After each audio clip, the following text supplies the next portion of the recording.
برنامه امروز کوههای آتشفشان. قطعاً که صبح با یک صبحانه مقوی شروع کردیم، وسایل‌ها، شارژرها، همه چیزا رو گرفتیم و حرکت کردیم سمت اولین جایی که ما رفتیم. بین راه هم توقف کردیم و از صخره چند تا عکس گرفتیم و رفتیم داخل شهر. در اینجا غذا رو نوشیجان کردیم و بعدش هم رفتیم بیابان گردی و ماشین سواری. مقصد امروز ایالت هاریا بود. داخل ورودی هم تیکت‌ها رو گرفتیم، نفر 16 رو پول تیکت شد. اینجا که آمدیم نامش خمیوز دل اگوا است، انشالله که درست تلفظ کرده باشم. و چیزی که در مورد از غار خیلی جالب بود این بود که این غار بدون دخالت هیچ گونه نیروی انسانی و کاملا طبیعی توسط ماگمای کوه آتشفشان لا کورونا درست شده. حتی یه آبی هم که داخل غار بود آبای طبیعی بود، آب شور بود و داخل از یک گونه از خرچنگ‌های سفید زندگی میکرد که در هیچ جای دنیا وجود نداشته.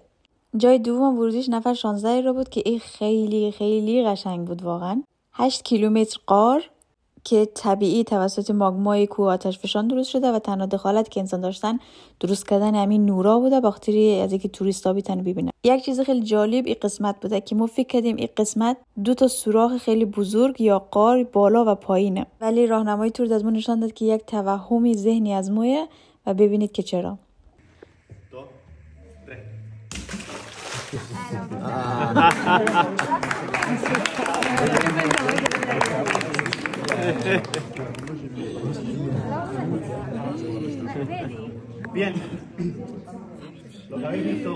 در حقیقت بالا غار بوده و پایین آب و پایین انعکاس بالایی.